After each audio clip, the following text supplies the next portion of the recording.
Good morning, Your Honors, and may it please the Court. Peter Afrasiabi on behalf of the appellant Mavericks. Your Honors, the central reason this Court should reverse is because the copyright infringement that is occurring on LiveJournal's website is not at the direction of users. It's at the direction of LiveJournal, because LiveJournal asks the world of users to make offerings, submissions. And LiveJournal, through its W-2 employee and through its moderators, then picks and chooses among those submissions, much like the New York Times editorial board. That gets submissions, and it looks at them and it selects which ones it wants to then reproduce and publish.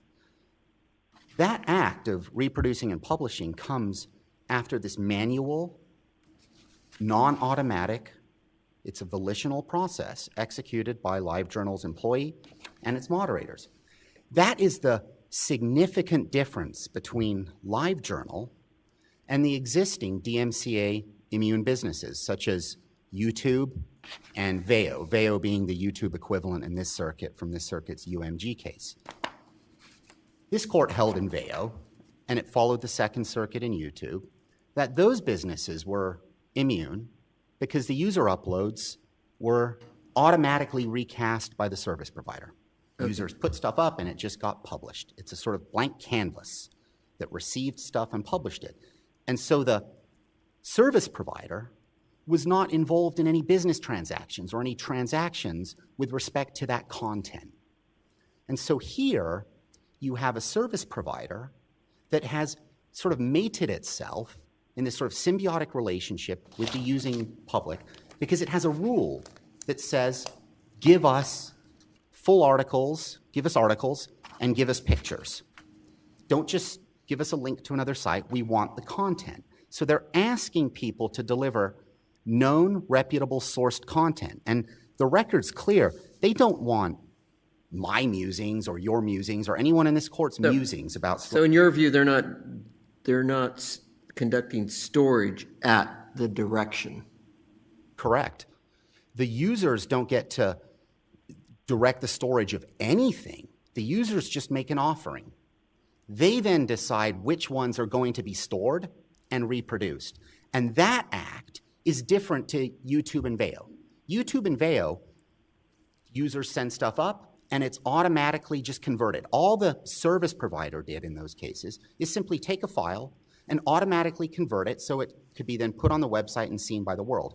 And that act of software, hands-off, automatically reformatting something, this court said, and the Second Circuit said, doesn't make it storage at the direction of the service provider. It's still... So there's just too much going on here by, LiveJournal. Correct. LiveJournal... Too much involvement by LiveJournal. Correct. If LiveJournal wanted to be a neutral conduit, which is the whole point of the DMCA, of course, is that service providers, by definition of offering virtual web pages and conduit lines for communication, necessarily as a technical matter trip over copyright because it's a strict liability tort. And so the point is, neutral passive conduits, we don't want to entangle. But if you decide to make conscious transactional decisions, business decisions about engaging with that content, then it is no longer user-directed. And in fact, YouTube held this. This issue was before YouTube. It wasn't before this court in UMG, but it was before YouTube. And in YouTube, the Second Circuit said YouTube is immune for most of its decisions, the stuff I just mentioned to you. But there was one thing YouTube did that the Second Circuit said we have to send it back. YouTube took some of the content that was uploaded by the millions of consuming public, and it picked, in this manual selection process, this volitional act of the company, it picked certain of the content in order to package up that content and syndicate it out. And the Second Circuit said, that is not user-directed, and we need to send it back. Well, this now is this circuit's case on that fact pattern. This is worse than that, because here, they're not allowing anyone to upload anything for the world to see. They have rules that demand they get full articles and full content, and it must be of a certain kind. And then they pick which ones they want based on these rules, current, celebrity, they don't want political discourse, and they then curate a site. They've created an online niche magazine. They don't license a single piece of content. They encourage the citizenry to upload full articles, and then they want to hide behind it. Now, the narrowest basis this court could look at this fact record and say, of course, it has to go back to trial, is that the W2 employee, editor Delzer, he said he looks at every piece of content that hits the site.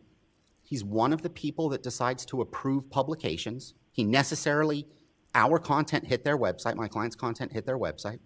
He doesn't remember whether he approved the Mavericks content or not. This is an affirmative defense upon which they bear the burden of proof. They have to prove it was user submitted. If his position is, I don't remember if I approved it or not, there's a fact issue. You can't say judgment is a matter of law when he doesn't remember. A jury could think he's lying. Second, even if you conclude that, all right, editor Delzer can't remember, that's not enough, he or the moderators necessarily approved the content. They're the only ones that can approve content. And the moderators are agents of LiveJournal, and this is a significant error made by the district court. The district court concluded that as a matter of law, these moderators were not agents. The moderators are given LiveJournal email addresses.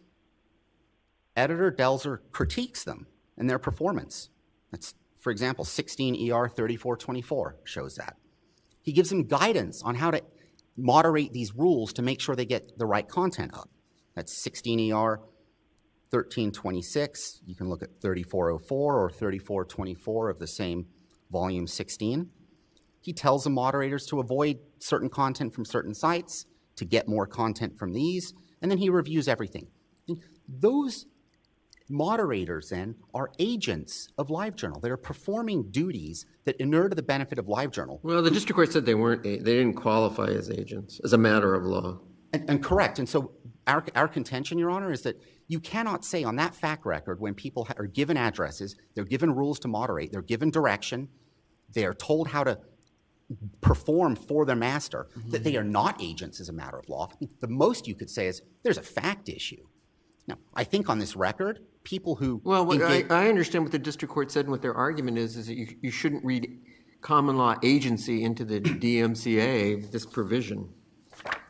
The district court did say that. That's error.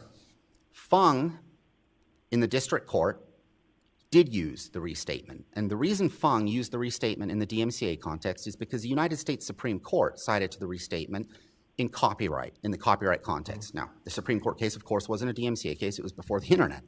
But it looked to the restatement. And Fung then looked to the restatement. And when Fung came on appeal to this court didn't disturb that. And if one steps back, what we're talking about here is tort and basic allocation of responsibility for decisions. You have to look to some body of law to decide if a human being who's executing actions and is performing, whether that human being acts or is an agent for someone else. A service provider is like a corporation. I mean, a corporation doesn't just act, its employees or its agents, human beings act. Agency law is the only body of law one can look to. There is no body. It struck me that if the district court erred in its determination that agency law shouldn't apply here, then there probably is a genuine factual dispute on whether these moderators qualify as agents under either actual authority or apparent authority. Correct. We absolutely agree, Your Honor. There's at a minimum a fact issue when you look at this. But you have to apply agency principles. Sure, you do, but if you don't apply agency principles, you have all sorts of people running around doing things, and if at the first prong, whether or not they were acting at the direction, that might well be a tribal issue of fact. Well, we believe that's certainly a tribal issue of fact for this reason and for the reasons I've already mentioned, coupled with the fact that even if you were to conclude, okay, as a matter of law, these moderators are not agents. Let's just say this court affirmed that holding of the district court, because we're not going to look to agency principles to figure out if people's actions bind someone else. We're not going to do it. Let's assume you did it. There's still genuine issues of material fact because they have rules that tell the public, deliver certain kinds of content, sourced, reputable content, which means it belongs to other people, and give it to us. And if you want to tell the public to do that, when the public delivers that content to you, you've got this sort of symbiotic relationship. It's not genuinely user delivered where you're blind to what's going on, the way YouTube and Veo are blind to what's uploaded. Anything and everything in the world gets uploaded there, no matter how fantastic it is, however banal and silly it is, long, short, repetitive, it doesn't matter. They're hands off. If you involve yourself in the determination of what content you insist be given to you, when someone gives it to you, you can't say that you weren't a participant in that. So for that reason, on the threshold 512C question, there's either a fact issue or it was a matter of law. They're not entitled to safe harbor. Now, once you get past 512C, the threshold issue, we get to right and ability to control, financial benefit derived from this. And if the court looks at this court's precedent in Fung concluded there weren't even fact issues. It just as a matter of law, he derived a financial benefit and right and ability to control. Here, if not the same result, at a minimum, there's fact issues because it's identical. You have the website is the draw for the infringing activity. That's this record. I mean, it's in our brief, the sites, they get more money if they get more visitors. They took possession of the site, LiveJournal, in order to make money. That's why they took it, to get ad revenue. And just like in Fung, this court said that they had the right and ability to control because Fung exerted substantial activity, substantial influence on the activity of the users. Well, their rules are telling people what to give them. And then Fung went on to hold that, well, if there was about 90% of the content was infringing, and that supports an inference that the revenue is coming from the infringing content. Well, here, the evidence given was that 84% was infringing. 15% was generously deemed non-infringing, even though it was taken from YouTube, Twitter, and other such social media sites. Only 1% of their content actually is Joe Q Public's random musings. And that's no surprise because when you look at the record at 7 ER 1202, 1203, and 1206, 1207, they want reputable sourced content. They don't want it from quote unquote random people. Yes. I want to make sure you have some time left over for rebuttal, so as you indicated. But let me ask, I just have some sort of offbeat questions I wanted to ask you. You're involved in another case that's pending before the Ninth Circuit. Yes, Your Honor. I argued... Venture content. Yes, Ventura content. Ventura content. Correct, Your Honor. I argued... That's a DMCA case, that too. Case, we were alerted to that case. Is there anything in the issues of that case that would affect this case? I argued that appeal about a year ago. I think that appeal has... The central issue in that appeal was whether there was a reasonable termination policy for repeat infringers. That's not present in this case. Okay. Now, that appeal also involved actual and red flag knowledge and the proper construction of the Veo case based on actual and red flag knowledge and this requirement of specificity. Should you have a requirement that the service provider knows of a specific infringing thing going on its website or not? And so it's similar in that sense. I think that's a point of overlap between the two. And one of in working up this case, I noted, and my law clerk and I noted that some of the documents were filed under seal in our court. I believe that's true because I believe they were marked under the protective order. They are LiveJournal's, the internal email communications and the communications between Brendan Delzer, their employee, and some of the... But they're not your documents? No, I don't think any of them. So you don't really care if they're unsealed? No, we don't care at all. I mean, all of this stuff we believe should be public record. Okay. The final issue, and I see I'm getting very low on time, I would like to mention, though, is that this court should reverse and remand, but when it reverses and remands, we should be allowed discovery into the moderators because there is no blanket immunity to be impervious to even discovery so that we can go to trial. Because even if this court concludes they're not entitled to the safe harbor as we believe they should, as what we believe you should, we still need to interview and depose those moderators because their communications with LiveJournal go to the extent of LiveJournal's knowledge for purposes of willfulness. And so this court shouldn't hold that there's a First Amendment right to engage in copyright infringement and be entirely immune from identification and discovery. And unless the court has any further questions, I'll try to save half a minute. Okay. Thank you.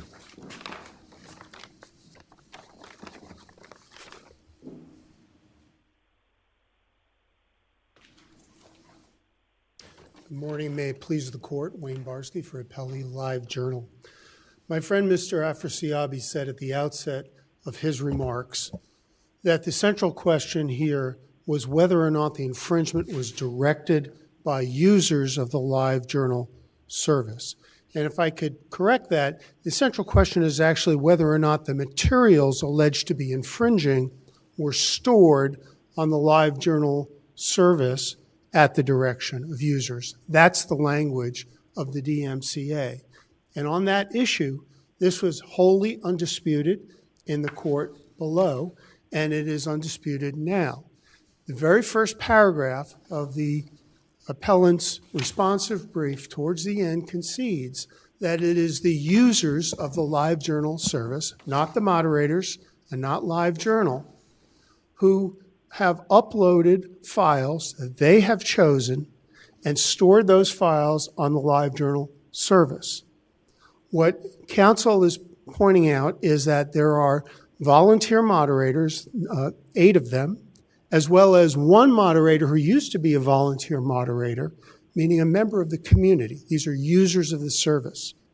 He used to be, Mr. Delzer, a member of that community and a volunteer. Now he's an employee. And now he's an employee doing exactly what he was doing. What different, well, so does that immunize him? Of course not. It does not immunize Mr. Delzer, and we've never contested the issue that Mr. Delzer's actions within the course and scope of his employment are attributable to Live Journal. But the question is whether Live Journal is responsible for having uploaded, chosen, and stored the 40 photos that are at issue in this case on the Live Journal servers. And on that issue, Your Honors, it is undisputed. And that is why, for example, we can see this in the district court's order at 1 ER 52. That's the district court's order. And whatever may have happened after those photos were stored on the Live Journal server, meaning reviewed by one or more moderators before being displayed to the public, doesn't deprive those photos of the status of having been stored there in the first instance by users. Well, we can talk about users in just a minute, but how does a user send to Live Journal photos? A user has an account. A user registers on the Live Journal service by agreeing to Live Journal's terms of service, which explicitly prohibit copyright infringement. And once the user is registered, they have the ability to upload files stored on their computers directly to the Live Journal server. So a user can sit at home, pick a picture of Britney Spears they happen to have on their computer, upload that photo together with comments about it to the Live Journal server, thereby creating a post. So in your view, once they do that, they're using the Live Journal servers as storage? Absolutely, Your Honor. And as I said, I believe that's been conceded by Mavericks, both below and on appeal, and it was found to be undisputed in the district court. But when it gets displayed to the public, if I were to log on to Live Journal, yes, to look at what's on the screen, there's a filtering process that takes place. Well, there is certainly a process by which the moderators exclude any inappropriate materials that a user tries to upload. So if a user tries to upload pornographic materials, spam, obviously copyrighted or copyrighted materials, materials that are harassing or abusive in some ways, or matters or materials that are simply... So when they make that decision that we're not going to allow this to go live or whatever, for whatever lack of a better word, do they notify the person who uploaded it? I believe typically they do, and I believe in the record... How do they do that? I believe there are either emails or messages that are in the record of the case. So they're acting on behalf of Live Journal? No, the moderator... There are 9 moderators. Sounds like they're acting on behalf of LiveJournal. Respectfully, no, Judge Paez, and here is why. Because the ONTD community is one of 2.5 million communities that chose to set themselves up on the LiveJournal service, a free service that LiveJournal provides by making server space available to people who have common interest. Here, it's the common interest in celebrity gossip. And so what LiveJournal does is provide the server space.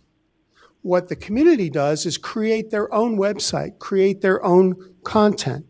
And the whole point of a blog hosting service like LiveJournal is to allow these types of communities or individual blogs and journals to flourish so that people can explore whatever. You don't think these moderators act with the apparent authority of LiveJournal to exclude matters? No, they don't, Judge Paez. They act with but they certainly act with the authority of the community itself that chose to be moderated. And there is one of those moderators, Brendan Delzer, who is now a LiveJournal employee. So if he excluded any material, that would be on behalf of LiveJournal, correct? We can assume that. Well, why Judge would you Paez, assume that? and He's an agent. I thought employees were agents of the employer. If I were saying as long as they're working in their employment. Fair enough, Your Honor. But if I were saying it, I would say that that person is acting on behalf of the community. But when Mr. Delzer, whether Mr. So he's wearing two hats. In effect, yes, because he's doing exactly what he's doing before he was ever an employee. But put that aside for a moment. Whether or not the moderators are agents is not relevant to the question of whether or not the materials were stored in the first instance on those servers by users, as to which there is no dispute, and as to which the district court found undisputed. Here's the one circumstance that might be affected by that, Your Honors, and that is whether or not, because those moderators participated in that activity, they acquired disqualifying knowledge under the DMCA. Isn't that a factual dispute here? I'm sorry, Your Honor. Isn't that a factual dispute here? There is no factual dispute here as to any disqualifying knowledge, and here is why. Because unlike the Fung case, Columbia Pictures versus Fung, that counsel referred to earlier, none of these moderators, and certainly not LiveJournal, ever solicited any content, ever tried to set up a community that specifically hewed to a particular theme. That is what Mr. Fung did. He was running a criminal enterprise, trading in first-run movies and television shows and allowing people, encouraging people, facilitating the download and upload of pirated files. Okay? That's not this case. What this case is you have a free space provided by LiveJournal for a community with its users uploading materials and commenting on the materials and talking about those materials online. But what either red flag or actual knowledge requires for there to be disqualifying knowledge, and Your Honor, the jurisprudence of this court is clear on disqualifying knowledge. You have to have knowledge of specific instances of infringing content. For actual knowledge, there has to actually be a subjective understanding that something is infringing. For red flag knowledge, the actor must have specific knowledge of facts from which a reasonable person would conclude that infringement was objectively apparent or objectively infringing. I thought there were some copyright marks on these photos. There was not. Absolutely not, Your Honor. Nothing? There were watermarks on 11, as I recall, 11 of the 40 photographs. Those watermarks did not say copyright Mavericks 2012 or whatever it might be. The 11 of those copyrights pertain to something called ISOPIX. That was the watermark on it. www.isopix.com, I believe, was the exact watermark. There were two photos that had a Mavericks online website watermark, where it said www.mavericksonline.com. Not one of the photographs said copyright mavericks, whatever date it might be. And by the way, that wouldn't have been sufficient either under this court's jurisprudence, because this court has made clear repeatedly that the job of policing for copyright infringement falls squarely on the shoulders of copyright owners, not on service providers who are not in a position to make decisions about things like fair use, or whether something was injected by the copyright owner, him or herself, into the stream of commerce, or whether there is some other reason why the use of a copyrighted file is licensed. And so they have not shown they've directed very little attention to the issue of these 40 photos that are at issue in this case, instead seeking to paint the ONTD website as containing rampant acts of infringing content. And there was a reference to the YouTube case, and that's a great example of why the judgment below should be affirmed. In YouTube, there were internal emails from YouTube employees, and I believe it was one of the founders, estimating that 75 to 80% of the material on YouTube was copyright infringing material. And the court in that case found that that was insufficient to raise a triable issue as to red flag knowledge. Why? Because it wasn't with respect to specific instances of infringement. That makes sense, Your Honors, and here is why. Once a service provider has red flag or actual knowledge, it triggers a takedown obligation under the DMCA. All right.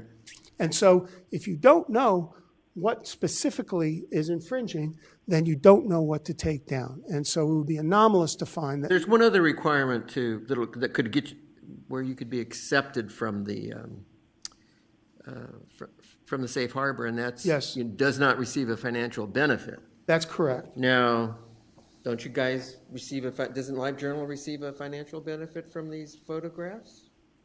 The statute, the answer is no. The reason is because... I mean, it's just not, there's advertising that takes place on this LiveJournal, right? Correct. Correct. And So why doesn't that count as making money? because You just said it was all this community that was just out there doing this sort of sui generis, but somebody's making money here. Your Honor, if the statute said, and this is exactly our point, if the statute said that a service provider that makes money from a website that contains infringing materials is outside the scope of the safe harbor, I would agree with my friend, Mr. Afrasiabi. But that's not what the statute says. What the statute says is the service provider has to have a financial benefit directly attributable to the infringement. And so in the Fung case, the financial interest there was not simply that he was making money on the website. The financial interest tied directly to the infringement there was that Mr. Fung was going out to advertisers and marketing the value of his website to them by pointing to those top 20 television shows and movies that could be uploaded and downloaded from his website. And what the Ninth Circuit found in that case was that the content owners, in that case, Columbia Pictures and other studios, had shown that the financial benefit was tied directly to the infringement. So that is a much higher standard than simply showing that the service is making money on a site that has infringing content. And so that is why no issue is raised with respect to any disqualifying financial benefit. Before your time expires, I want to ask you Yes. the same two questions I asked your opposing counsel, which is, are you familiar with the Ventura content case? I'm not, Your Honor. He's counsel on it. It's another case pending up here. I'll become familiar with it. Seems to raise potentially related issues, but I don't know yet. And second, you filed a lot of documents under seal. Why'd you do that? I don't think we actually filed them under seal except in the district court, and I'm not. And Is there any reason why they should remain under seal? I'm not aware of any reason why they need to remain under seal, and I believe we actually spoke about this with counsel before. The court has changed its, I'm aware. We're a lot more demanding now. Aware. On why, when documents are filed under seal, they really shouldn't be under seal unless there's a really critical reason for them to be under seal. Right. I don't see any reason here. Okay. All right. Thank you, counsel. Thank you, Your Honors. Your Honors, very, very fast and critically, they're not just screening to get rid of pornography. If you look at 17 ER 3465, 13 ER 2557 to 58, their moderators sent responses to users saying, we rejected your submission, you need to include more of the article. They are not required to have the word copyright on content to have specific knowledge. When you look at the record here, 16 ER 3435, 3438, 3442, 3426, and 3411, they've had internal conversations about how what's going on is copyright infringement, how they wish the owners of the content would just not complain so much so they could post all the content because it's good for them. When their users have given full articles and copyright owners have complained, they've removed the content. Their users have then contacted them to say, why'd you remove my offering? I followed your rules. And their response, ha ha, laugh out loud, honey. That's not how copyright law works. You don't get to take full articles. And that's exactly the point. The issue before this court is massive. The question is it really the case that just because the first point that they received possession, custody of this content, it's because a user delivered it to them, even though it wasn't publicly broadcast when the user delivered it, unlike YouTube? Is it really the case that if a user of the public gives an online company something that's illegal, stolen material, copyrighted material, that company can then make manual discretionary business decisions about what to do with that content, and it's forever immunized? So they have to meet the other test. But so his main point to start with was that when a user sends the material, it gets stored. It doesn't get stored, Your Honor. Well, that's what he said. I understand that. It gets stored. It doesn't get stored. What happens to it? It It evaporates? sits in a queue. Well, no, it sits in a queue. That's the if you go to the record at 7 ER 1142 to 43 and 46 to 47, they are in a queue. Their moderators and employee then analyze them in order to accept them for reproduction and public posting on the website. That's 7 ER 1130. So when they're in the queue, why aren't they stored? I don't know the answer to that question. Oh, let's assume they're stored when they're in the queue then.